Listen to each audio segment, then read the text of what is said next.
এমন কি হলো যার জন্য রিং লাইট জেলে রাতের বেলায় আমাকে রাখি বানাতে হলো? একটু কাজ করার পর এই হচ্ছে অবস্থা। Welcome back to my channel. তো সকাল সকাল বেরিয়ে পড়েছি গন্তব্যস্থলে যাওয়ার উদ্দেশ্যে। আর রাত থেকে তো বৃষ্টি হচ্ছে, সকালেও বৃষ্টি হচ্ছিল, আজকে লেটই হয়ে গেছে একটু। ছাতা নিয়ে বেরিয়েছি, বাট বৃষ্টি তেমন হচ্ছে না, টিপ টিপ করে পড়ছে। আমার গায়ে পড়ছে না এই গাছগুলোর জন্য, জানি না গায়ে পড়লে ছাতা ফোটাতে হবে, ছাতা ফোটাতে হবে গায়ে পড়লে, দেখা যাক। তো চলো এখন যাওয়া যাক, তারপর দেখি তোমাদের সঙ্গে কতটা কি আজকে শেয়ার করতে পারবো। চলো, বেশি লেট হয়নি, আর বাসটা আছে, আমি যাবো দাঁড়িয়ে থাকতে। তো মানে তো আজ তো ছিল ওদের ড্রয়িং, আজ এক্সাম হয়েই স্কুল ছুটি পড়ে যাবে। ওদের এক্সাম শেষ হওয়ার পর আমি এখানে বসে বসে খাতা কাটছিলাম, কি আর করবো বসে বসে। আর তাছাড়া আমি মনে করি আমার কাজ আমাকেই করতে হবে, তাই ফেলে রেখে কোনো লাভ নেই। বলো, এখন বড় হওয়ার পর ভাবছি আমাদের সেই ছোটবেলার জীবনটাই কত সুন্দর ছিল, কিন্তু তখন কি বিরক্ত হতাম, এই পরীক্ষা দিতে যাও, পরীক্ষার ভয়, টেনশন। বাট তখনের থেকে এখন বেশি টেনশন। এই লাইফে এসে আজকে বুঝতে পারছি ছোটবেলার জীবনটাই অনেক সুন্দর, কিন্তু ওই যে আমরা হারিয়ে ফেলার পর তার মর্ম বুঝতে পারি। দাঁত থাকতে তো আর দাঁতের মর্ম বোঝা যায় না। তখন স্যার ম্যামকে দেখে ভাবতাম কবে ওই জায়গায় আমি পৌঁছাবো। আজকে ওই জায়গায় আমি পৌঁছে ভাবছি আমার সেই জায়গাটাই ঠিক ছিল, কারণ এই জায়গায় এসে অনেক রেসপন্সিবিলিটি বেড়ে গেছে। আর এইদিকে দেখো বাচ্চাগুলো রাখি বাঁধা এখনো শেষই হয় না, এগুলোই তো আনন্দ না, পড়ার মাঝে এগুলোই ছোট ছোট আনন্দ। আর এদের দেখে আমারও ছোটবেলার কথা খুব মনে পড়ে, তাই জন্য তো আমার কাছে এই লাইফটা খুব ভালো লাগে।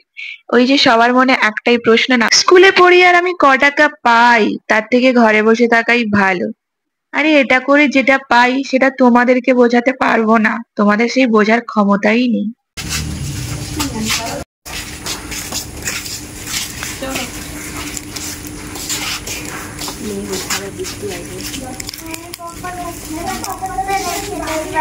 তার জন্য ঘুরে আবার আমাকে স্কুলে যেতে হলো, ছাতা ফেলে দিয়ে চলে এসেছিলাম। চলে ওদের সঙ্গে গল্প করতে করতে না ছাতা ফেলে দিয়ে চলে এসেছিলাম, আর এর জন্য আবার আমাকে অতটা রাস্তা যেতে হলো। বাবার কাছে তো এমনিতেই ঝাড় খাবো, কারণ বাবা আমাকে বলছিল মিষ্টি নিয়ে যেতে, কিন্তু কি করব বলো, অত সকাল সকাল দোকান খোলে না। বাবা বলছিল মানে তুই স্কুল থেকে একটু বেরিয়ে এসে মিষ্টি নিয়ে বলছিল, তুই স্কুল থেকে বেরিয়ে এসে একটু এই 8টার দিকে 8:30 দিকে বেরিয়ে এসে মিষ্টি নিয়ে যাবে, বারবার করে কাল সেই রাত থেকে বলছিল। মানে তো কালকে বিকেলবেলা ভালো চকলেট কিনে নিলেই হতো, মানে বিকেলবেলা ভালো যদি চকলেট কিনে নিতাম তাতেই তাহলেই হতো। বাট মা যখন সন্ধ্যেবেলা গেল তখন তো তোমাদের বললামই না যে ভালো চকলেট, তোমাদের কালকের ভিডিওতে বললাম না ভালো চকলেট মা পাইনি, তোমার তাই নিয়ে আসেনি। আর বাবাও বারবার বারণ করছিল চকলেট দিতে না মিষ্টি দিতে, বারবার করে বলে গেছিলাম ছাড়া। বাবা আমাকে এটাও বলছিল তুই মিষ্টি কিনে নিয়ে যা, তারপরে তুই আমার কাছ থেকে টাকা নিয়ে। বাট আমি আর বেরোইনি, বেরোনোর সুযোগ হয়নি, এক্সাম চলছিল তো খাতা কাটছিলাম, আর বেরোনোর সুযোগ হয়নি।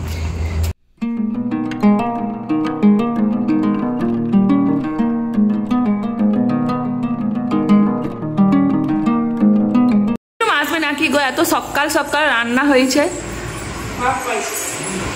আমি স্কুল থেকে এসে দেখছি মায়ের রান্না টান্না হয়েছে। এমনিতেই আমাদের তাড়াতাড়ি রান্না হয়ে যায় সেটা কথা নয়, কারণ বাবা অফিসে যায়।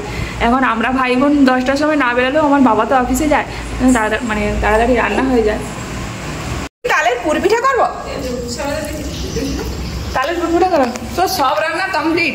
আজকে বাবার অফিস নেই, আছে বাবা যে অফিস যাবে।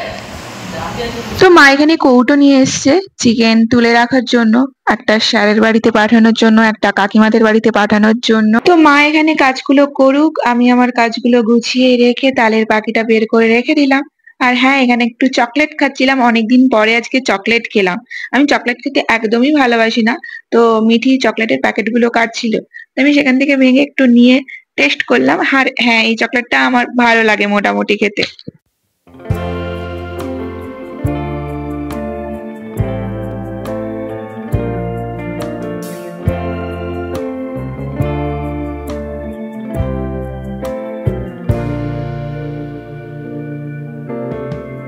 ওইদিকে তো আমি বানাচ্ছিলাম রাখি, আর গন্ধ পেয়ে চলে এলাম রান্নাঘরে। তো কয়েকটা তালের বড়া নিয়ে নিলাম, তালের বড়া বলে কথা, মিস তো করা যায় না, তাই না? তারপর এদিকে আবার এসে রাখির কাজ শুরু করলাম। জানি না কতটা কি করতে পারবো, কারণ আমার হাতে একদমই সময় নেই, কয়েকটাই করব। তো ভালো হয়তো হবে না, কারণ অনেক দিন পরে এই কাজগুলো করছি। একটু কাজ করার পর এই হচ্ছে অবস্থা। যতটা না কাজ হয়েছে তার থেকে বেশি অকাজ হয়েছে। এবার এইগুলোকে এখন পরিষ্কার করতে হবে।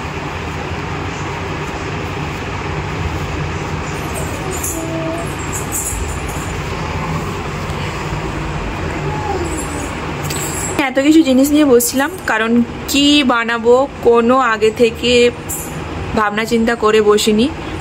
মানে কি দিয়ে রাখি বানাবো আগে থেকে কোনো ভাবনা চিন্তা করিনি। কি ভাবলাম রাখি বানানো যেতেই পারে, তো তাই বসেও পড়েছিলাম, নিয়েছি। এবারে হাতে বানানো রাখি পরাবো আমার ভাইকে। বললাম না, কোনো কাজে বসলে কাজের থেকে বেশি অকাজটাই আমি করে ফেলি। এই রাখো, এগুলো এখন আগে থেকে তো আমার কোনো প্ল্যান ছিল না, হঠাৎ ইচ্ছে হলো তাই বসেও পড়েছিলাম।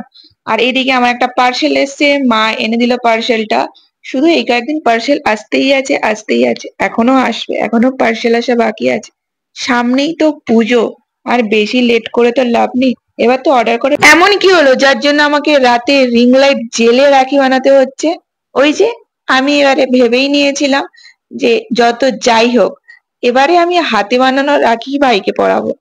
তাই আমার কাছে তো সময় ছিল না, কারণ এই ভিডিওটা তোমরা যেদিন দেখো বসেছিলাম এত কিছু নিয়ে, বাট আমার মনে হলো উল দিয়ে রাখি বানানোটা বেস্ট, কারণ এইসব করতে আরও বেশি সময় লাগবে, আর সেটা আজকের মধ্যে পসিবল নয়।